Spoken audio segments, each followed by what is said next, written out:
কাশ্মীরে জঙ্গি হামলা তীব্র নিন্দা ও ধিক্কার জানিয়েছেন জগাইবাড়ি মসজিদের মুসল্লিরা। জম্মু ও কাশ্মীরে পহেলগাঁওয়ে জঙ্গি হামলা তীব্র নিন্দা ও ধিক্কার জানিয়েছেন জগাইবাড়ি মসজিদের মুসল্লিরা।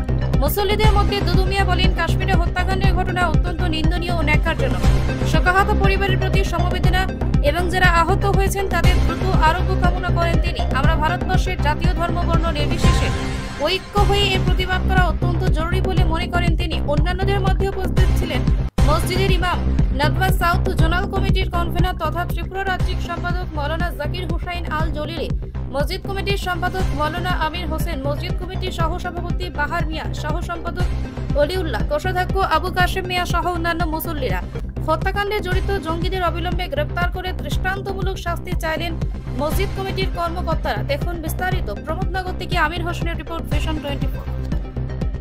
আপনারা সবাই জানেন যে আমাদের ভারতবর্ষের কাশ্মীরের পহেলগাঁও অঞ্চলে যে জঙ্গি হামলা হয়েছে, এই জঙ্গি হামলায় যারা নিহত হয়েছেন, এই ঘটনা অত্যন্ত দুঃখজনক এবং এটি একটি নিন্দনীয় ঘটনা।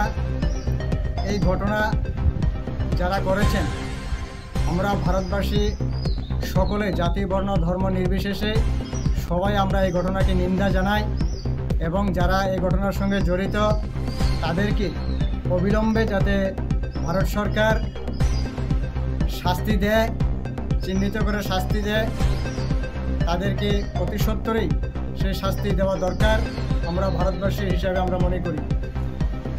পাশাপাশি যারা নিহত হয়েছে তাদের প্রতি আমরা সমাজের পক্ষ থেকে আমরা সমবেদনা জানাই।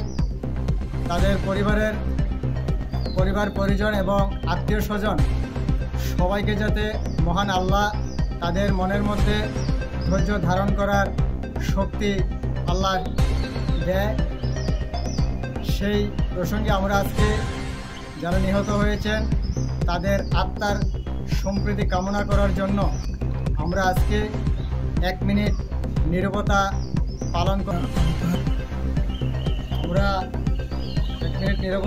করার পরেই এই কাশ্মীরের পহেলগাঁওয়ে জঙ্গি হামলায় যারা আহত হয়েছে তারা যাতে অতি সত্বর মহান আল্লাহ পাক রাব্বুল আলামিন যাতে তাদেরকে সুস্থতা কামনা করে আরোগ্য আমরা কামনা করছি। জম্মু জেলা মহকুমার প্রমোদনগর জগাইবাড়ি বাইতুল সালাম মসজিদ।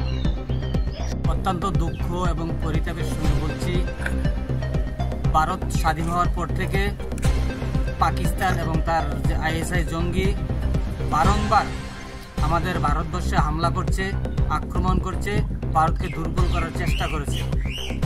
প্রত্যেকবারই আমরা তার যোগ্য জবাব দিয়েছি।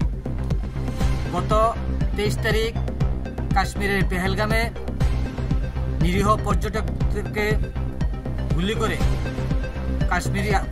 পাকিস্তানি আতঙ্কবাদীরা 26 জনকে হত্যা করেছে। তাদেরকে নিন্দা জানানোর আমাদের কোনো ভাষা নেই। তাই আমরা এই কালো ড্রেস পরে, কালো কাপড় পরে তাদেরকে নিন্দা জানাচ্ছি, ধিক্কার জানাচ্ছি। পাশাপাশি ওই দিন হামলায় যারা নিহত হয়েছেন তাদের আত্মার সদ্গতি কামনা করছি এবং যারা অসুস্থ আছেন তাদের দ্রুত আরোগ্য কামনা করছি। আমরা মসজিদে নামাজের শেষে তাদের জন্য দোয়া করেছি। আমাদের দেশের সরকারকে এই যে ঘটনা, এই ঘটনার উপযুক্ত তদন্ত কমে যারা এই ঘটনা, যে আতঙ্কবাদীরা এই ঘটনা করিয়েছে এবং যারা বর্তমানে এই ঘটনাকে কেন্দ্র করে ভারতবর্ষের মধ্যে হিন্দু মুসলমানের মধ্যে বিভেদ তৈরি করার চেষ্টা করছে, তাদেরকে সকলকে উপযুক্ত বিচারের কাঠগড়ায় আনার জন্য অনুরোধ করছি।